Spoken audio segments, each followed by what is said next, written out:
Fishing vessel Grateful of Maritime Coastguard, we are reading you loud and clear.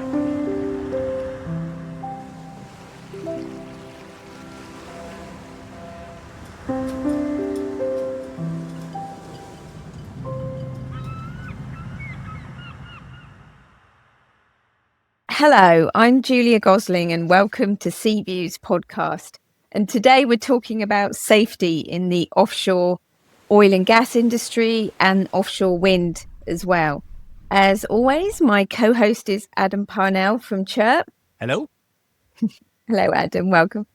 And our guests today are Graham Skinner at Offshore Energies UK and also an old colleague of mine, Pete Lowson from the Maritime and Coastguard Agency. Hello. Hello. Hi there. Great. Could I introduce you first, Graham, to my listeners? Do you mind telling us a bit about OEUK and your role, just to kick us off? Yes, absolutely. So OEUK evolves from Oil and Gas UK, which is the industry trade association for traditionally for oil, but we now represent wind members throughout the UK as well. And we're moving into other energy areas such as hydrogen, carbon capture and storage, and even geothermal. So we have 430 members, and they're based all around the UK. And our remit is really broad. So it's everything from advocacy for the industry right the way through to my role, which is health and safety. And even within health and safety, that's a very broad role, looking at everything from aviation safety through to offshore process safety and, of course, marine safety, which is why we're here today. Yeah, great. Really good experience. And Pete, over to you. Can you tell me a bit about your role? Yeah, of course. So I'm currently the head of operational procedures with His Majesty's Coastguard, which has responsibility for aviation, coastal and maritime procedures, as well as offshore energy. But for the past 10 years, I've also been the offshore energy lead within the Coastguard. And Coastguard is part of the Maritime and Coastguard Agency, who are an executive agency within the Department for Transport, within government, and the Coastguard specifically has responsibility for civil maritime search and rescue. And so I work within that remit very closely with the energy industries on search and rescue matters. Yeah, great. I think we've got a good team assembled here to talk about offshore energy and safety. Let's kick right off then with, I think it would be great to know a little bit more about the size of this industry, because I think I read somewhere that this is a really big employer. I know it was years ago when it was at its peak for oil and gas, but any idea of the numbers now that are employed? Yes, absolutely. The offshore marine environment is one of the most rapidly developing industrial landscapes in the UK. And we do see that proliferation of inshore and deeper offshore wind, along with established oil and gas structures. And we do see a future development in carbon capture and hydrogen, as I mentioned before. On top of that, we also have the interconnectors and pipelines that bring oil and gas from other countries, data cables, other marine operations. But within oil and gas itself, it still represents about 1% of British GDP and employs up to 10,000 people offshore on any given day. But that actually supports up to 200,000 jobs within the wider community within the UK. Comparing that to wind, they estimate about 40,000 direct and indirect jobs within wind. Combined, we're talking about 250,000 people employed in the offshore energy industries. Yeah. It's a significant industry, isn't it, that's evolved. And looking at, question for both of you, really, looking at the safety record for UK offshore industry, it appears that it's a pretty good record that's improved over the years. Would you agree with that, Pete? Would that be your assessment as well, if I started with you? Yeah, so looking at the search and rescue involvement in these incidents, we treat the industry as a maritime casualty, so we will come and support them if the need is there. They have their requirements to support themselves, and in most cases, the industry will respond to their own incidents. But the ones that we get involved in, that's been a fairly steady state for a number of years. They do fluctuate. They do fluctuate across the time of year and across years. But on the whole, they're relatively stable. Now it's fairly unsurprising that over time we will start to see oil and gas incidents and responses from a Coast Guard declining as that industry reduces. And on the flip side, we'll see the numbers of incidents and requirements for search and rescue to slowly increase within wind. But they're not big spikes, and generally that's a fairly stable picture. Mm. And Graeme, are you fairly comfortable with that? It does seem like it's quite a good news story in terms of some other parts of maritime industry for safety. Yeah, so it very much depends on what perspective you look at it from. So if you look at this last 60 years of oil and gas here, we could say that we have made unbelievable improvements in safety, and they've been really hard won as a result of quite serious incidents, and perhaps the most well known was Piper Alpha, where 167 people lost their lives. But we've come a huge way from there. But we've had a more stable safety regime in the last 10 years. So if you look at the performance during that time, it's been a much more steady reduction in safety incidents and reflects that variability that Pete was talking about. If we look at something like a major hydrocarbon release, we've had just 3 in the last 5 years, whereas 10 years ago, we were averaging more than 5 a year. So we are continuing to see a reduction, and we're proud of that very hard-won safety lessons in oil and gas. And we're looking at how we can find opportunities to share those learnings into the wind sector and other renewable sectors as well. But they're not a cut and paste, so they're very much sector specific. So we have to find the best of both regimes and learn from each other. We have to be proactively vigilant when it comes to safety. So we're always looking to improve. That's really interesting. That's a massive step change for the better. What do you think has led to that? Was it better routines? Was it better training? Was it technological innovation? I'd love to know a little bit more about that. It's really everything. If I'm honest, Adam, we have changed the design of our installations to make them inherently safer. We've improved technology in vessels and in the equipment that we use. We train people more rigorously, and so all of these things have an impact and never stop. The fact that Offshore Energies UK has a health and safety department and environment department demonstrates that we are continuing to learn lessons and share good practice and do that continuous improvement.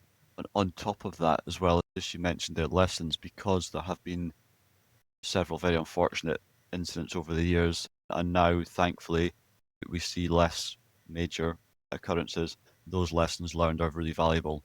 And I think through the painful lessons, but then also positive learning from exercising with industry, those collective learning and that sharing of learning through various engagement groups, industry forums, it makes a very positive difference. That sharing that you mentioned clearly is what we in Chirp try to do about sharing lessons. So let's explore that for a bit, if you don't mind. How are these shared, both within the group and more widely? As you said there, you got these increasing linkages between offshore and then with wind industry. So and renewables. How are those lessons being shared across? Is it just within the members, or is it more widely?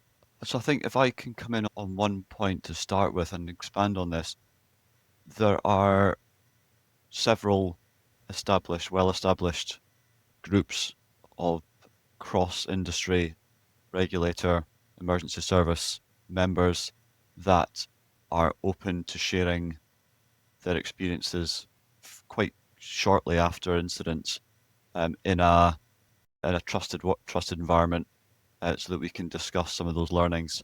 That's the best way I see things working, and that's been around in the oil and gas world not long after the Piper Alpha incident.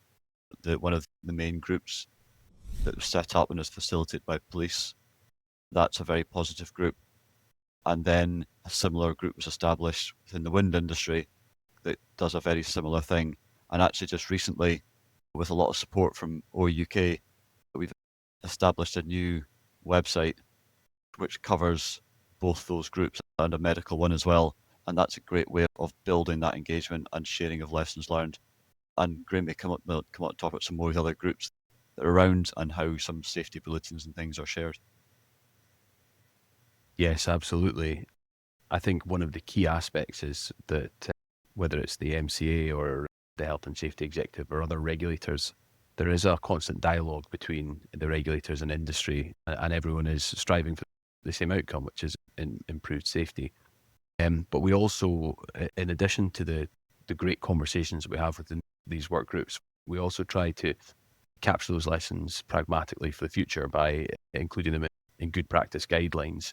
And we're very much non-tribal. We'll work with anyone that is willing to work with us to develop guidance and publish it. So we work very closely with the Marine Safety Forum. We work closely with ERVA, which is the evacuation vessels that support our offshore installations, trade association, and a spin-off group called the Guidelines for Offshore Marine Operations, which is cross-country in the basin in the North Sea. So as we continue to update all of this guidance, it captures those lessons that we've learned and those experiences, and it allows other people to access them as well. Mm. And Pete, I remember when I was working in the MCA in press office and comms, but there was some quite significant offshore industry exercises that used to get everyone together and do some real good lessons learned or understanding how things were going to work. That's still quite a significant part of the regime, is it, for safety? It is, and we have different exercises from the different industries. So oil and gas has exercised a lot over the years, and we still involve ourselves in those exercises from a Coast Guard point of view. So we'll participate from our coordination centres and inject real communications into those exercises, and that's very important to capture the learning from that. We also have every 3 years the National Contingency Plan, which is part of the environmental response in the UK. Every 3 years the oil and gas industry is involved in a big exercise to test that national level plan, which again is another way of testing something you hope won't happen, but it brings all the various organisations and individuals together. And then about 3 or 4 years ago, through the renewables group, we put together a triennial renewables exercise. So it's a big renewables exercise every 3 years. And the next one will be in next month up in the north of Scotland. And that's a very good multi-agency exercise with offshore and onshore support. So the industry is very keen at supporting through training and exercising, and that is a big part of improved safety. Yeah, and everybody gets to know what the processes are and who you're going to work with in an actual incident, which is actually very useful, isn't it, in advance of anything ever happening? Indeed, and it's nice in these larger exercises when you do involve everybody, and the industry in particular is very proactive at exercising their offshore teams, whether that's in a command and control setting, whether that's using the rescue equipment, and then separate to that, testing some of their onshore response setup. But not often do you get all of it together right up through the various levels up to a sort of national emergency service government level, and that's what these large scale exercises can test and practice. Yes. I wonder if we could talk about the significant, or if there are any significant differences between oil and gas industry and then renewables. Is it just that they're operating in different areas, or are they significantly different risks? How is that playing out? Yeah. The harsh environment of the North Sea is common across all industries that operate within it. It's remote, and there's a real requirement to be self-sufficient in terms of your response to any emergencies. However, the different sectors do have fundamentally different risks. For example, oil and gas, there is a significant risk of fire and explosion, which can escalate to potentially the full loss of an offshore installation, although we really hope that would never occur. Whereas in offshore wind, they have different challenges because their work sites are often spread over a large geographical footprint. So they have a very distributed workforce. So perhaps one of the most interesting areas of safe practice is that isometric learning, that cross-sector learning. And that's always a two-way conversation. How can we pick the best and most effective aspects of each other's experience and the processes and adopt them in a way which is appropriate for each of the sectors? And it's the Seafarers Charity do fund this podcast, and so there are a lot of actual seafarers who are transporting people, or they are working offshore. There's all of the supply vessels and so forth. That is quite a lot and tugs, of course.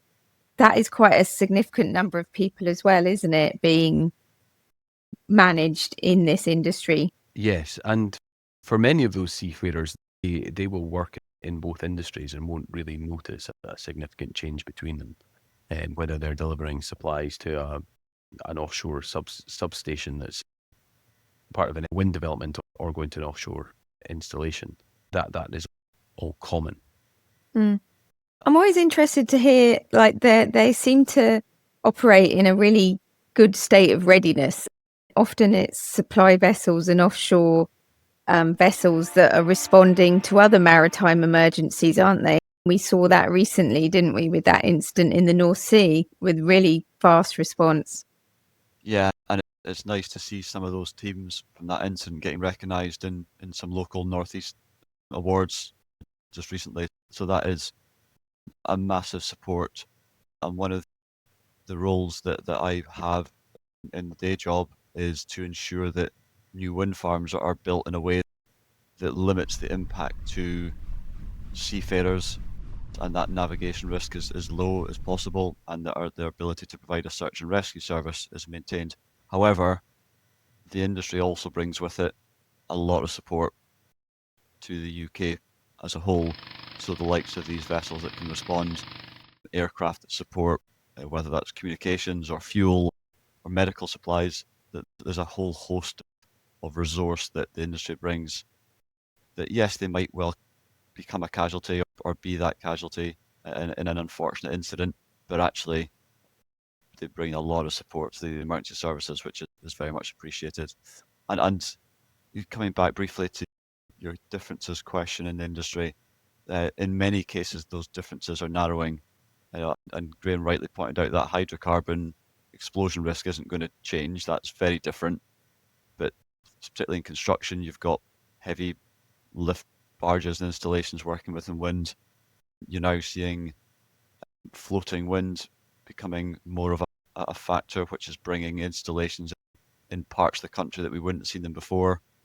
You're seeing wind farms proposed to electrify oil and gas installations, so there's that crossover there as well. And all of that brings the industries closer together, and that is important from a safety point of view, that the lessons are learned. And where the oil and gas industry has had a lot of experience to fall back on, the wind industry is now coming on for 20 years old in the UK since the first offshore wind farms, and there's learning on both sides, and that's why it's good that these groups and the likes of Offshore Energy UK and so on work together to improve safety. So you've both mentioned quite a few safety features there, like you said, design and training and all the exercising, all the lessons and the sharing of the lessons, and those all sound really good. But if we were to look slightly, well, not actually that far into the future ahead, with the UK's ambition for offshore renewables across all the sectors, especially in like the North Sea, that side of the UK. And you touched on it very briefly there, Pete, about safety and navigation. We're talking about a congested area anyway, in terms of shipping. I know that lots of fishing fleets and there's a lot of fishing grounds out there. So quite aside from just the simple planning and the logistics of where we put these things, and Graeme, you mentioned about the interconnectors earlier, the amount of infrastructure that we're about to see being built out, and you talked about the construction risks. Could either of you just talk us through a little bit about that? And what would be the big risks? What would be the big issues to look for? And how are those likely to be tackled? That's something that doesn't just impact the UK, but impacts Europe and it impacts much further afield as well. So from an MCA point of view, we work very closely with the likes of the Crown Estate and Crown Estate Scotland on very early leasing days to look at which parts of the seabeds are being discussed.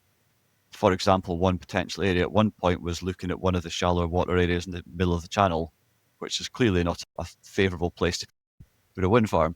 So it's having those early discussions and then working closely with the industry to make sure that they are designed in a way that limits the impact to shipping in particular.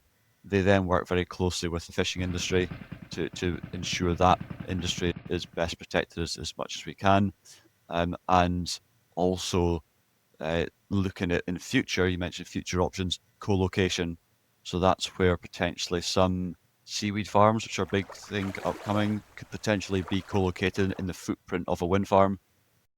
You've also found, and Graeme might be able to speak more about this, but the likes of pipelines or cables often create little micro areas for fish and sea life. So actually you're finding that they improve the fish life in some circumstances. So it's about maximising the potential that our wind and tide and waves can generate and traditional hydrocarbon industries, but still allowing safe passage of all our trade and fishing and leisure and all the other elements to go ahead.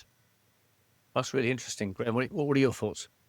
Yeah, so we've got a very interesting work stream underway at OEUK, and it's around coexistence and this challenge that we all have to coexist in the marine environment, and we need to be able to understand each other's requirements so that we can manage that effectively. For example, the requirements to fly helicopters to wind farms is very different for the reasons that we want to fly helicopters to oil and gas installations and the access, etc. But beginning to develop that understanding through conversations is the very essence of how we can begin to move this forward.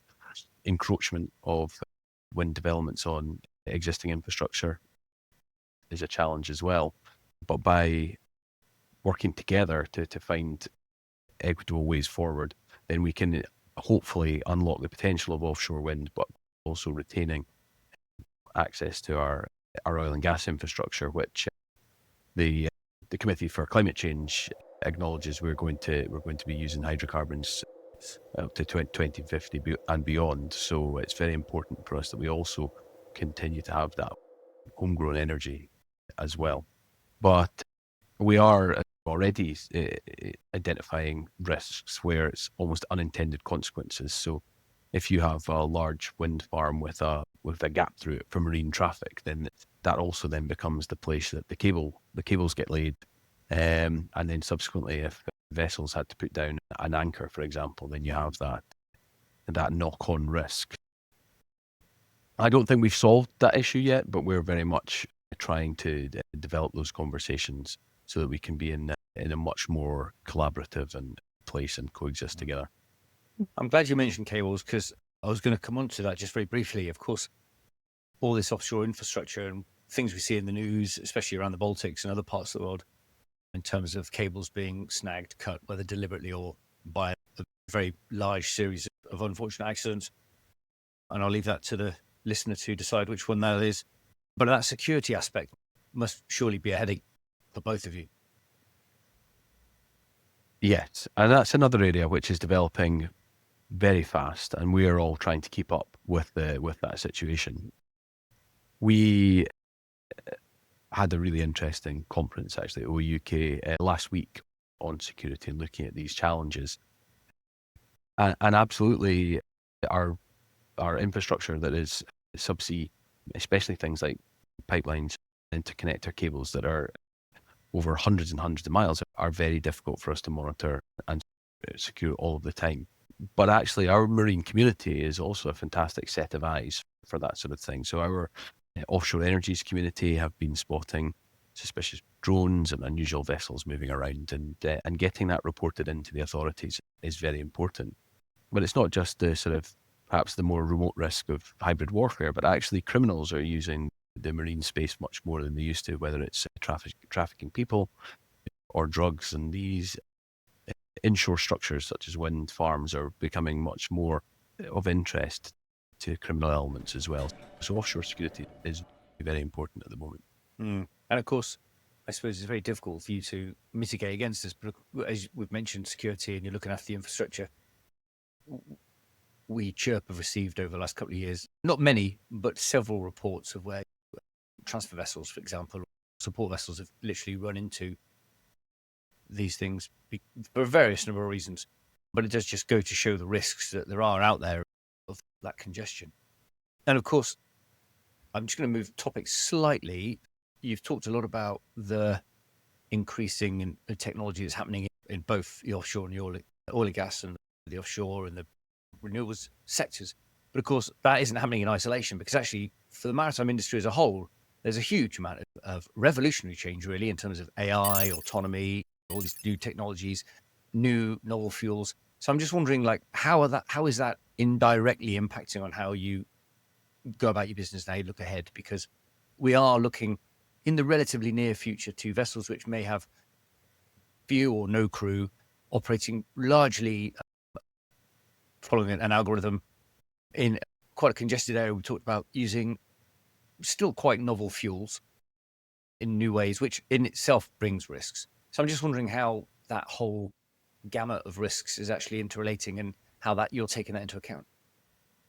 So I think from a MCA point of view, we have quite a large team who are now working both on together and separately on autonomy and on future fuels, because they are linked but also separate risks, as you say. And when you look at whatever the future fuel might be that has some benefits, lots of benefits from an environmental point of view, then it can also bring some potential safety risks or just different risks that we need to have a way of addressing.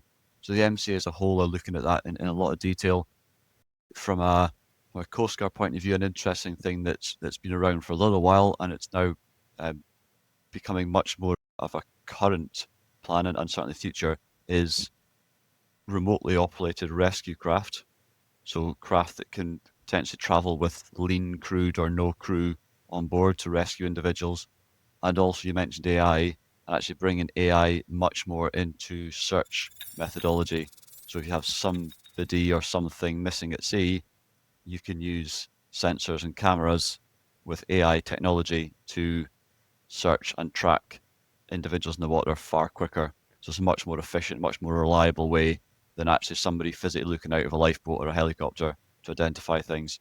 And if you combine those AI tools with rescue craft, with autonomous vessels, you begin to build a bit of an understanding of how remotely operated or autonomous vessels might be able to meet some of their safety of life at sea obligations in responding to other mariners in distress.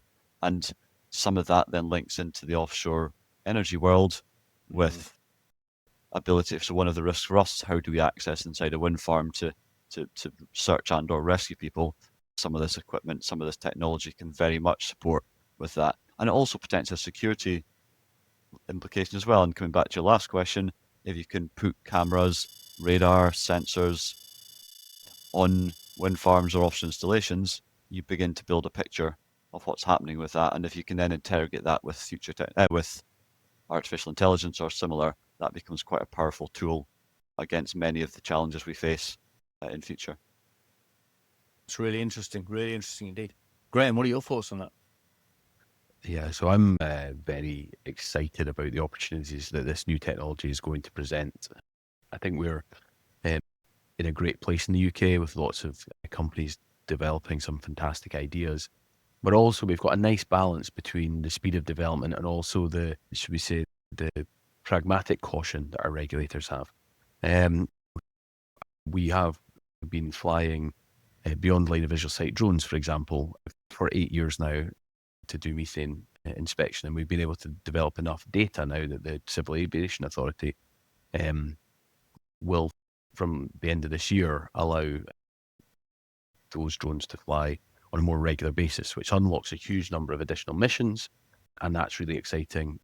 Pete already talked about our ability to potentially identify and rescue people, and actually in the security space, or generally the integrity space, I was learning last week about how one of the interconnector companies is using AI to track the vessels that trawl over the top of their connectors, making sure that they avoid any damage that could have an impact on that cable. And with AI, they can not only identify the vessels from their beacons, but they can also fingerprint their noise of their engine, so they can actually identify them even if they turn off their AIS tracking.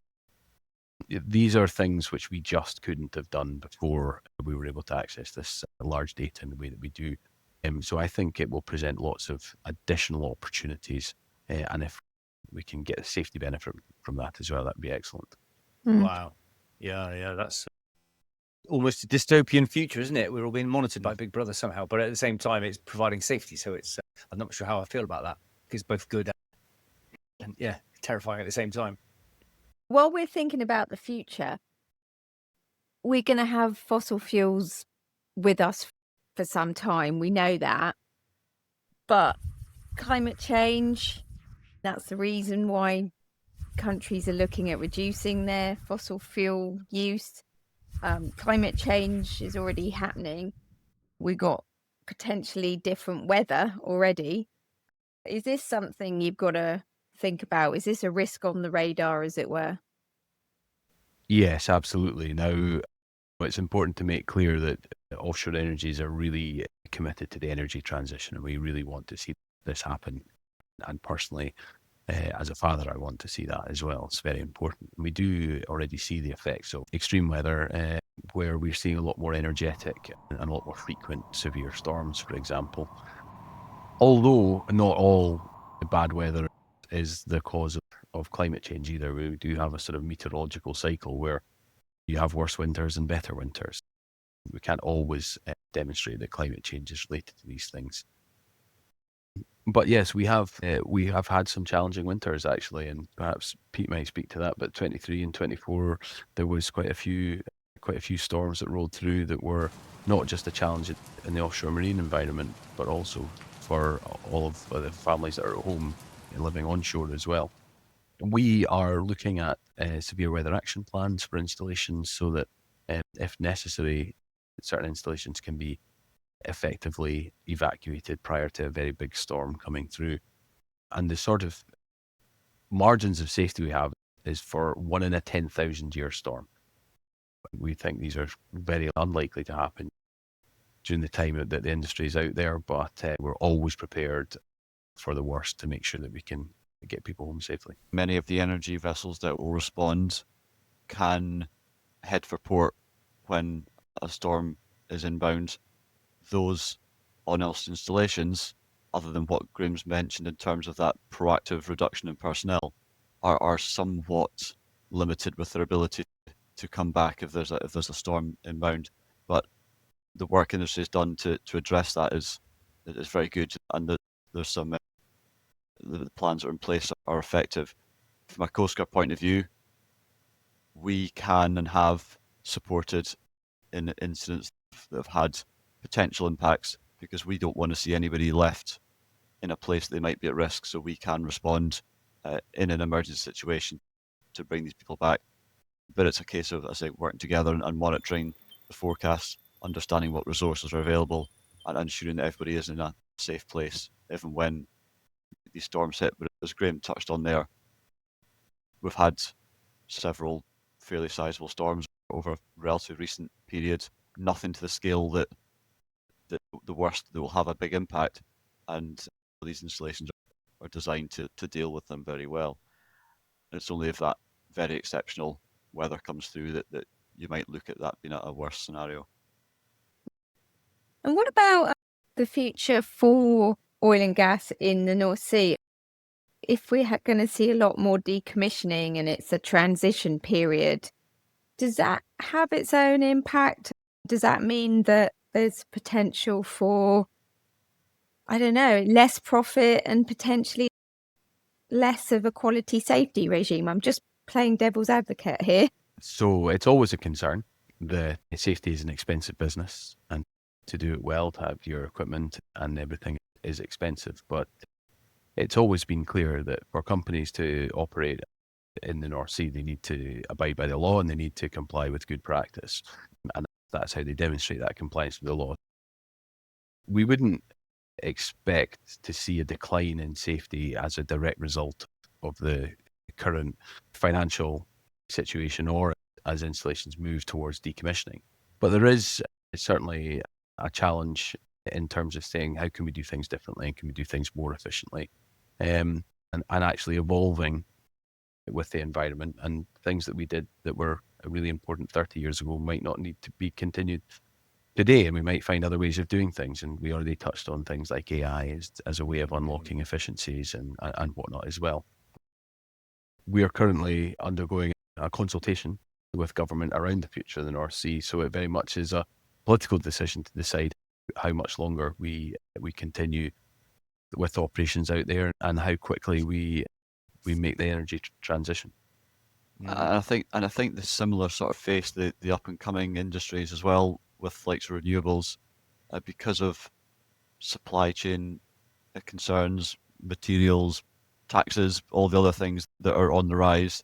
That does make it an expensive industry to finance, and therefore there have been some well publicised reports of late of developers pulling out of projects and so on because of rising costs.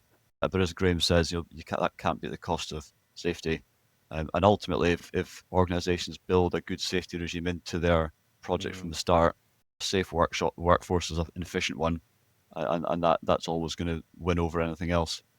Yeah, there's that slight cliche, isn't it? Which is if you think safety is expensive, try having an accident. Yeah. But no, you're right. These things are very expensive. At the end of the day, it's the logistics of the whole thing, isn't it? Trying to do something in a harsh environment that isn't particularly easy to construct or work or live in, it does make it very difficult. But let's just turn briefly perhaps to the individual seafarers, the maritime workers that are all involved in this industry. We've talked about a lot of change either happening now or coming down the track, and lots of changes in the industry. So what support can we as a sector give to people who are in this industry or thinking of joining this industry to help them best transition through all these changes? Yeah, so I think it's a hugely exciting time to join the offshore energy industry. I think you can join and go into oil and gas and develop incredible experience, and then move into wind in 5 or 10 years' time. It's a harder sell for younger people. I think I do understand that sort of challenge, but I think the wind industry is incredibly exciting as well. I was fortunate enough to travel by helicopter out to Hornsea 2 and see how they winch technicians down onto the tops of these huge turbines, larger than the Eiffel Tower, to go and do repairs and pick them up again at the end of the day. And that is fundamentally a cool job to have. But yeah, how do we enable the workforce?